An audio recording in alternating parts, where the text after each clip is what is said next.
3 দিনের ছুটিতে বাড়িতে এসেছিলাম, কিন্তু বাড়ি থেকে ডোমকলে ফিরে আসতে বাধ্য হলাম, কারণ এত পরিমাণে গরম পড়েছিল বাড়িতে, আমি কিছুতেই থাকতে পারছিলাম না। Hello everyone, good morning. সবাই কেমন আছো? আশা করি সবাই ভীষণ ভালো আছো, আর আমিও খুব ভালো আছি। আজকে হচ্ছে 11 জুন, আর আমার যেহেতু 3-4 দিন ছুটি ছিল, তো আমি বাড়ি গেছিলাম, আর বাড়ি থেকে আমরা কালকেই চলে এসেছি। কালকে বিকেলে বাড়িতে প্রচণ্ড গরম লাগছিল, আর আমাকে তো ভীষণ গরম লাগছিল। ওই জন্য কালকে আমার শ্বশুর শাশুড়িকে নিয়ে আমি এই বাড়ি চলে এসেছি, মানে এই বাড়ি নয়, অ্যাকচুয়ালি ডোমকলে এসেছি। আজ থেকে আমার ডিউটি আছে, তো এখানেও গরম, কিন্তু তুলনামূলকভাবে অনেকটাই কম গরম। তো আজকে সকালে ব্রেকফাস্টও হয়ে গেছে, মা ওইদিকে রান্নাবান্না করছে, আর খাওয়া দাওয়া করে স্নান করে আবার ডিউটি যাব। লাস্ট কয়েকদিন থেকে ভীষণ গরম পড়ছে, তো সেই গরমের অত্যাচার সহ্য করতে না পেরে ডোমকলে চলে এসেছি। তো মা হচ্ছে রান্না বসিয়ে দিয়েছে ওইদিকে, ওইদিকে ভাত, আর ওইদিকে প্রেশার কুকারে ডাল বসিয়েছে, ওইদিকে সবজি কাটা আছে। তো দুপুরবেলায় খাওয়া দাওয়া করে খাবার গুছিয়ে এখন আমি বেরিয়ে যাচ্ছি ডিউটিতে। আর প্রচণ্ড রোদ আর গরম পড়েছে, আর আমার রুম থেকে হসপিটাল বেশি দূর নয়, একদমই কাছে। তারপরে তো ডিউটি থেকে এসে রাত্রিবেলায় এসে দেখছি যে আমাদের বাড়ির সামনের বাড়ির এই পুচকিটা, মানে ও একজন নার্সিং স্টাফেরই বাচ্চা, আমার বাড়িতে এসেছে। মা কোলে করে নিয়ে এসেছে। তারপর আর আমার রুম ছেড়ে আর কিছুতেও বাড়ি যাবে না, কার্টুন দেখবে তারপরে বাড়ি যাবে।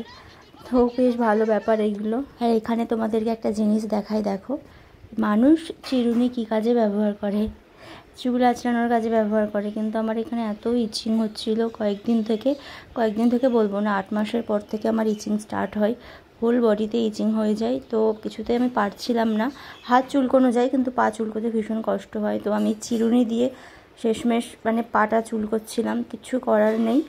তো আমি এই লাস্ট 1 মাস গোটা প্রেগনেন্সিতে প্রথম কয়েক সপ্তাহ জাস্ট ভমিটিংয়ের জন্য, আর লাস্টের 1 মাস ভীষণ কষ্ট পেয়েছি এই ইচিংয়ের জন্য। তো লাস্টে ব্লাড টেস্ট করে বুঝতে পারলাম যে আমার জন্ডিসের প্রবলেম আছে, সেই জন্য। আর এই যে গলার দাগটা, এটা যে আমার কবে ভালো হবে এটা নিয়েও ভীষণ টেনশন হয়, ভালো লাগে না দেখতে।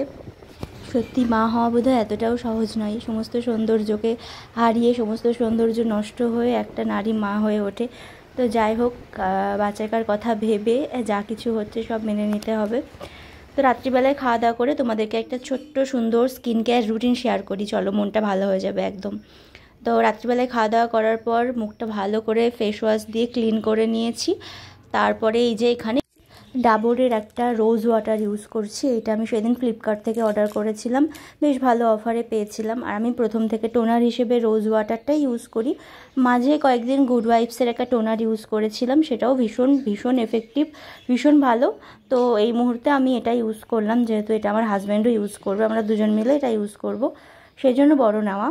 তো ফেস ওয়াশ করার পর এখানে ডাবর গোলাবরির এই রোজ ওয়াটারটা ফেসে অ্যাপ্লাই করে নিলাম। তারপর জাস্ট এটাকে ড্রাই করে নেব। আর তারপরে দেখো কি ইউজ করি আমি, এটা তো দেওয়ার পর মুখটা একটা ভালো করে সুদিং এফেক্ট আসে। এটা হচ্ছে গুড ওয়াইবসের একটা নাইট ক্রিম, এই নাইট ক্রিমটাও ভীষণ ভালো, এটা আমি অনেক দিন থেকে ইউজ করছি। আর পার্পেলে একটা ভালো অফার পেয়েছিলাম, তো তখন গুড ওয়াইবসে যতগুলো প্রোডাক্ট ছিল সবগুলোই আমি নিয়েছিলাম। তো এটার হচ্ছে আলাদা কোনো আর্টিফিশিয়াল কোনো স্মেল নেই, একটা জাস্ট কি বলবো, আমি জাস্ট বলে বোঝাতে পারবো না, একটা আলাদা একটা স্মেল আছে। তো তোমরা এটা রোজ ওয়াটার ছাড়াও জাস্ট ফেসটাকে ক্লিন করে এমনি জাস্ট নাইট ক্রিম হিসেবে ইউজ করতে পারো, বেশ ভালো। কিন্তু আর স্কিনটাকে পুরো সফট করে দেয়। সারাদিনের ডিউটি ক্লান্তির পর যখন এইভাবে স্কিনটাকে একটু প্যাম্পার্ড করা যায় না, বেশ ভালো লাগে। আর আমাদের সবারই উচিত সারাদিনের যাই করি না কেন, নাইটের স্কিন কেয়ারটা বেশি জরুরি, বেশি দরকার। তো এই সময় তো এখন আমি পারছি করতে, জানি না লাস্ট অবধি কত দূর হবে। এবার আমি শাশুড়িকে ডেকে চুলটাকে 2 দিকে বিনুনি করে নেব। আর একদিকে বিনুনি আর ভালো লাগে না, আমার শাশুড়ি মা কী সুন্দর 2 দিকে চুল বিনুনি করে দেয়, তো আমার ওই ব্যাপারটা বেশ ভালো লাগে। মা ওই ঘরে শুয়ে আছে, তো মা এখন আমার পাশেই শয়, হাজব্যান্ড চলে যাওয়ার পর থেকে মা আর আমি একসাথেই ঘুমোই, কারণ রাত্রিবেলায় কখন কি প্রবলেম হয়। আর এই যে বললাম আমার চুলকুনি স্টার্ট হলে আমি পারি না থাকতে, তখন আমার শাশুড়ি মা আমাকে পুরো চুলকে দেয়। তো যাই হোক, অনেক বক করলাম, এবার আমাকে ঘুমোতে হবে। তো ভিডিওটা কেমন লাগলো জানিও, টাটা।